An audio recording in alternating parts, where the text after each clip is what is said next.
Hello Scorpio, welcome to our angel guidance 2.2। और आज मैं आपके लिए रीडिंग लेके आई हूँ। तो आइए देखते हैं आपके लिए क्या है messages.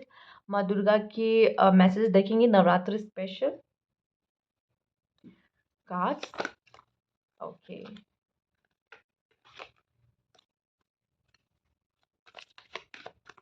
Cards please take Scorpio.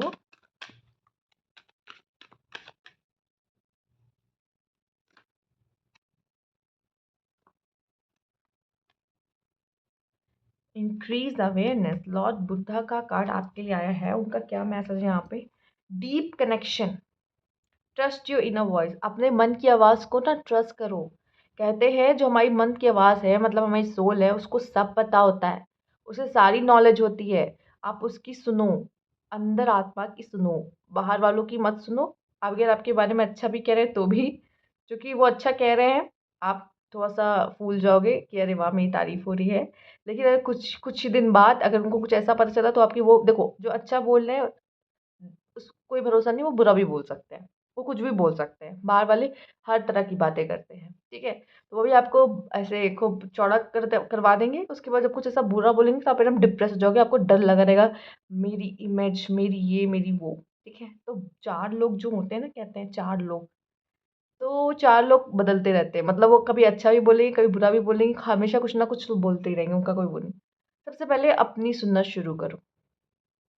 आपको क्या सही लगता है, आपको क्या चाहिए, आपके लिए क्या कंफर्टेबल है, ठीक है। आपके लिए क्या चैलेंजिंग है, उस चैलेंज को एक्सेप्ट करो। लेकिन आप मेन आप हो। और कोई अगर आपको कुछ पसंद है तो आप उस चीज़ के लिए गो अहेड, ठीक है, ट्राई करो। और ये भी मैं कहूँगी यहाँ पे कि अपनी सुनो, अपनी सुनो। आप अपनी नहीं सुनते हो, सबसे बड़ी गलती ये होती है। सबसे ज़्यादा आपको पता है, इतना समझ लो, आपको पता है अपने बारे में। आप देखो, आपसे ज़्यादा आपके बारे में क्या कोई जानता है। अगर आपको लगता है मैं ये नहीं कर पाऊँगा, ठीक है, तो या तो मत करो, या तो एज़ अ चैलेंज लो और करो उस चीज़ को, ठीक है। ये आप पे है, आपका डिसीज़न। लेकिन मुझे जहाँ तक लगता है आपको अपनी सुननी चाहिए। Downloads and understanding, truth be truth is being revealed. जो सच है वो कहते हैं कभी छुपता नहीं, वो हमेशा सामने आके रहता है। अगर आप किसी सच के लिए लड़ रहे हो, फाइट कर रहे हो, पर आपको लग रहा है कि नहीं मैं तो हार ही रहा हूँ, मैं तो सच बोल रहा हूँ तब भी मैं हार रहा हूँ सामने वाले से, ठीक है, उसको तो वो तो झूठ का सहारा ले रहा है फिर भी वो जीत रहा है। तो इतना याद रखना, सच कभी ना कभी सामने आएगा। लेकिन उसकी वजह से अपने सच को मत खो देना कि हम सच बोल रहे तो हम हार रहे, तो हम झूठ बोलना शुरू कर दें जीतने के लिए। तो जो आपका सच है ना, वो भी झूठ हो जाएगा फिर। तो अपने सच के लिए, सच्चाई के लिए हमेशा अपने लिए फाइट करो, अपने लिए स्टैंड लो, अपने लिए लड़ो। यहाँ पर deep insight are coming from heaven and the astral realm. मैं यहाँ पे कहूँगी, सबसे पहले आप तो खुद से कनेक्ट हो। तो पहले हम देखो, सबसे सबसे पहले खुद से कनेक्ट होना थोड़ा इजी है, ठीक है, बजाय कि हम डायरेक्ट यूनिवर्स से, डायरेक्ट ईश्वर से कनेक्ट हो जाए। सबसे पहले खुद से कनेक्ट होना, उसके बाद यूनिवर्स से कनेक्ट होना, उसके बाद फिर उस शक्ति से कनेक्ट होना जो यूनिवर्स उस इन सब कुछ चीज़ों को चला रहा है। एक एक स्टेप स्टेप वाइज जाओगे ना, पहला स्टेप, दूसरा स्टेप, तीसरा स्टेप। तो यहाँ पे सबसे पहले कहा जाता है कि खुद से कनेक्ट हो, पहला स्टेप। फिर दूसरे स्टेप में कहा जा रहा है फिर यूनिवर्स से कनेक्ट होगे, उस हेवन से कनेक्ट होगे, ठीक है, जहाँ से वो आवाज़ आ रही जो आपको गाइड कर रही है यहाँ पर। And prayer and contemplation, connect with heaven, again connect with heaven and deep insight coming from heaven. तो मुझे ऐसा लग रहा है कि ईश्वरी शक्ति डायरेक्ट आपसे जुड़ रही है इस समय पर, ठीक है। इस समय पे वो डायरेक्ट आपसे कनेक्टेड है।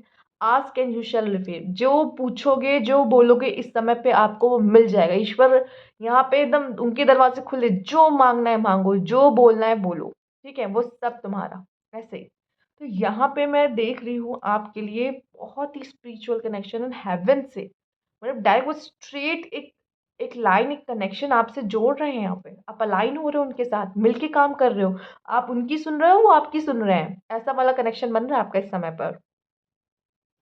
आइए देखते हैं और क्या मैसेजेस है यहाँ पे। आपसे कहा जा रहा है प्रेयर्स करिए, प्रेयर्स करिए, उनको याद करिए। आप उनको याद करोगे तो वो तभी तो आपको याद रखेंगे। आइए देखते हैं।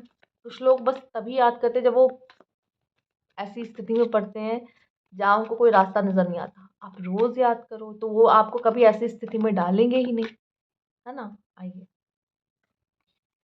Maturity, ordinariness, patience, my God एक बहुत बड़ा बदलाव यहाँ पे मुझे दिखाई दे रहा है आपके लिए।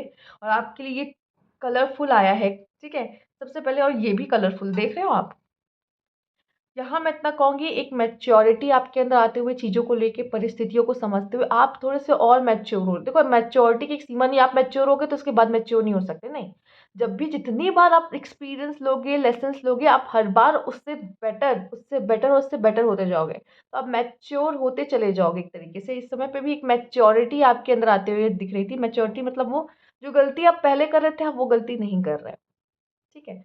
एंड ऑर्डिनरीनेस, चीज़ों को ना बहुत सिंपल वे में, अब आपको ना बहुत शो ऑफ करना, वरना ये चीज़ें अच्छी नहीं लगेंगी। आप एकदम सिंपल जो हो, चीज़ों को वैसे एक्सेप्ट करोगे, लाइफ को वैसे एक्सेप्ट करो, लाइफ को उसी तरीके से जीना अच्छा लग रहा है आपको।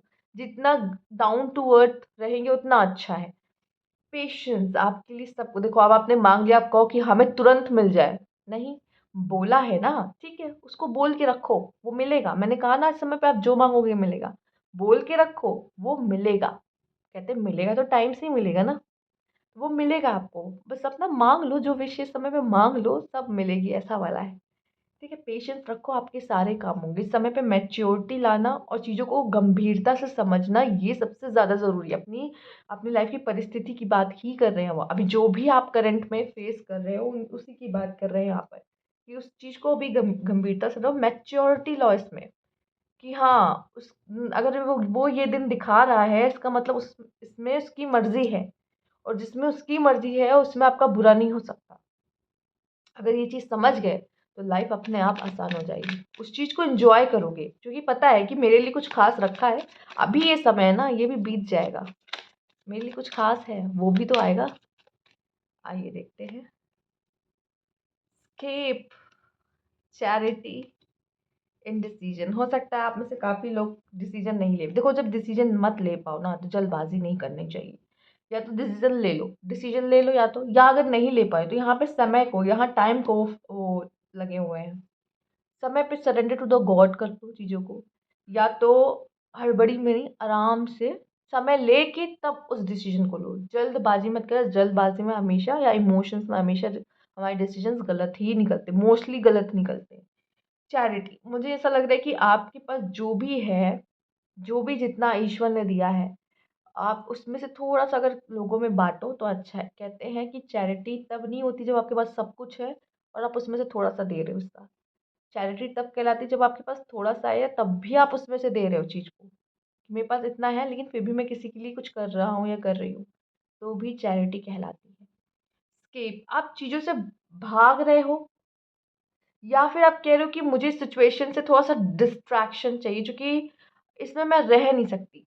इस सिचुएशन को मैं थक चुकी हूँ देख के, थोड़ा सा दूर, जैसे कि अभी मेरे लाइफ में कुछ बहुत अच्छा नहीं चल रहा, तो हम क्या कर सकते हैं, चलो ट्रैवल कहीं घूम आते हैं, शायद मेरा मूड अच्छा हो जाए, ऐसा कुछ। तो ये भी एक एस्केप कहेंगे कि आप उस सिचुएशन से थोड़ी देर के लिए दूर जा रहे हो कि अपना मूड अच्छा कर सको। या एक ऐसा एस्केप कि आप चीज़ों से भाग रहे हो, मतलब चीज़ों को फेस ना कर रहे हो जबकि भाग रहे हो उससे, तो वो भी गलत है यहाँ पर। तो मैं यहाँ पे यही कहूँगी, चीज़ों को फेस करो जो है। और ये भी कहूँगी कि थोड़ा सा ना, जैसे कि उन लोग के लिए, फॉर एग्जाम्पल जो लोग डेली काम करे, उनको आराम नहीं मिल रहा। मैं इतना कहूँगी, थोड़ा-सा वेकेशन पे जाना, 2-3 दिन की छुट्टी ले लेना, अगर आपको नहीं मिल रही है, फिर भी अपने लिए 1 या 2 दिन ही निकाल लो, पर रेस्ट करो, अपने आप को अच्छा फ़ील कराओ, ये बहुत ज़रूरी है। क्योंकि आप रोज़, बैटरी आपकी एग्ज़ॉस्ट हो रही है, तो थोड़ा चार्ज भी तो होना चाहिए, ठीक है? तो दोनों तरीके का एस्केप है यहाँ पर। आइए देखते हैं।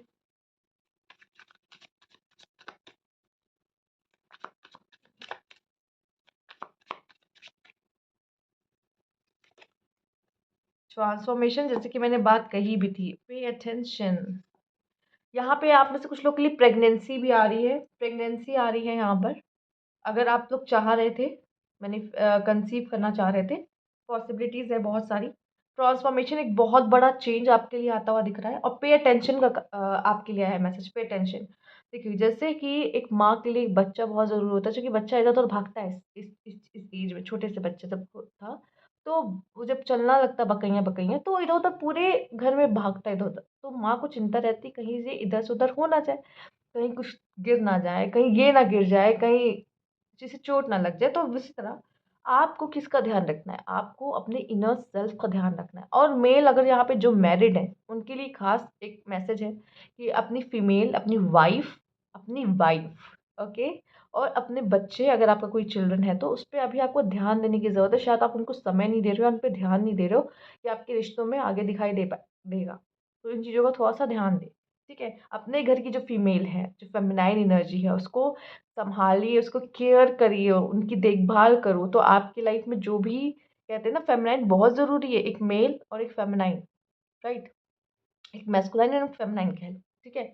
उन दोनों का एक होना, साथ रहना और साथ मिलके कुछ करने में बहुत अंतर होता है। जब वो मिलके कुछ करते हैं तो वो अलग ही क्रिएशन होती है। अब देखती हो जब मेल और फीमेल से एक बेबी क्रिएट होता है, तो सोचिए एक मेल और फीमेल की एनर्जी मिलके जब वो कोई भी काम को करने में लगाएंगे तो कितना खूबसूरत रिजल्ट आ सकता है, ठीक है। ऐसा हमारे अंदर भी मेल मैस्कुलाइन और फेमिनाइन एनर्जी होती है, दोनों मिलके काम कर रही है तो आपकी लाइफ में सब बढ़िया।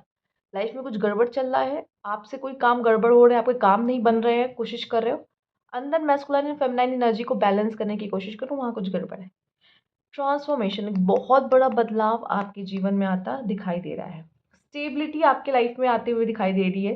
फाइनेंशियली के मामले में कहते हैं, फाइनेंशियली आप काफ़ी अच्छा ग्रो कर रहे हो, और यहाँ पे कह सकते हैं आपकी अच्छी पोस्ट लग सकती है, आपकी एक अच्छी जॉब लग सकती है, आपका कमांड लाइफ का कहीं ना कहीं कुछ हद तक आपके हाथ में आता हुआ दिखाई दे रहा है। और ये तभी हो रहा है, मैं कहूँगी यार, अपने लाइफ, आपकी लाइफ में जो भी फेमिनाइन है, जो आपकी वाइफ है, मेल से स्पेशली आपकी जो वाइफ है, यहाँ पे जो लोग मैरिड है, आपकी वाइफ है, उन पे ध्यान देना, ना कि, देखिए मैं एकदम स्ट्रेट फॉरवर्ड बात करूंगी, ऐसे बहुत से मेल हैं जिनका अफेयर रहता है, ठीक है। मैं आपकी वाइफ की बात कर रही हूँ, आपकी वाइफ और आपके बच्चे अगर है तो उन पे आपका ध्यान इस समय पे होना ज़रूरी, ठीक है। आइए देखते हैं और क्या मैसेज है।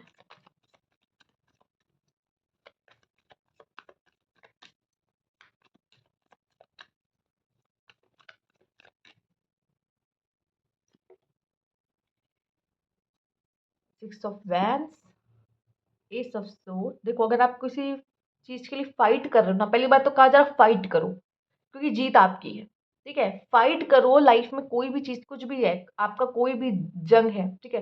हो सकता है आप डर रहे हो कि अगर मैं इसमें गई तो क्या रिजल्ट आएगा, क्या होगा, मन में बहुत चल रहा है। तो यहाँ पे आपके लिए मैसेज है, गो फॉर इट, जाओ, फाइट करो, लड़ो उस चीज़ के लिए, अपने हक के लिए लड़ो यहाँ पर, क्योंकि जीत आपकी है। पहले ही बोल दिया गया है, तो आपको जाना चाहिए इस जगह पर, ठीक है। इस चीज़ के लिए आगे बढ़ना चाहिए, एक्शन लेने को भी कहा जा रहा है आपसे। 5 of cups, 6 of vents, and यहाँ पे 4 ऑफ कप। देखो कभी कभी क्या होता है, जब हम कुछ भी कर रहे होते हैं ना, हमें तुरंत रिजल्ट्स नहीं मिलते उस चीज़ के, थोड़ा सा हमें यहाँ पे गिव अप ना करना। आपके लिए एक मैसेज है, गिव अप मत करना, ठीक है। दूसरा ये भी कह रहा है कि ईश्वर शायद आपको कुछ देने, आपके लिए कुछ करने की कोशिश कर रहा है, लेकिन आप अटके हुए किसी और चीज़ पे, आपका ध्यान कहीं और है, लेकिन ईश्वर कुछ आपको देना चाहता है, लेकिन आप उसको एक्सेप्ट ही नहीं कर रहे हो लाइफ में। तो अगर आप किसी चीज़ को रेजिस्ट करोगे जो कि खुद ईश्वर दे रहा है आपके लिए, तो आप कभी खुश नहीं रह सकते। वो खुश नहीं है, तो आप खुश नहीं रह सकते उस चीज़ में, क्योंकि अगर आप उनके साथ मिलके चलोगे तो ही आप, मैं कहूँगी, आप खुश रहोगे लाइफ में। वो भी आपको वही देंगे जो आपके लिए है, वो वही देते हैं जो आपके लिए है। आप भी उस चीज़ को, जो वो दे रहे उस चीज़ को एक्सेप्ट करो दिल से। 5 ऑफ कप्स, यहाँ पे आपको डिसअपॉइंट हो सकता है, बट इतना बड़ा डिसअपॉइंट नहीं है। यहाँ पे ये है कि आप कोई भी काम को उस 2 कप से भी कर सकते हो। आपके पास 5 कप थे जिसमें से 3 कप गिर गए, तो आपको अपने 3 कप के गिरने का बहुत दुख है, लेकिन आप मुड़ के वो 2 कप नहीं देख रहे हो जो बचे हुए हैं, ठीक है, जिनसे आप और अच्छे तरीके से काम कर सकते हो, आप में है वो कैपेबिलिटीज, बट आपको दुख है कि मेरे 3 कप गिर गए, तो आप वो 2 कप्स का भी यूज़ नहीं कर रहे हो। तो यहाँ पे आप कह सकते हैं थोड़ा घाटा हो गया, कोई बात नहीं, पर उस पे ध्यान दे के आप अपना और बड़ा घाटा कर रहे हो, आप लॉस कर रहे हो यहाँ पे। बात यही कही जा रही है। तो अब आपको किस चीज़ पे ध्यान देना है, पॉजिटिविटी की तरफ, पॉजिटिव थिंकिंग की तरफ, ना कि नेगेटिव थॉट्स की तरफ। नेगेटिव थॉट्स को थोड़ा साइड करो, और नहीं रुकते तो मेडिटेशंस करो, तो ये थी आपकी रीडिंग स्कॉर्पियो। अगर आपको अच्छी लगी हो तो लाइक कीजिएगा, सब्सक्राइब मेरा चैनल अभी तक नहीं किया है तो, और कमेंट बॉक्स में ज़रूर बताइएगा। Thank you for watching.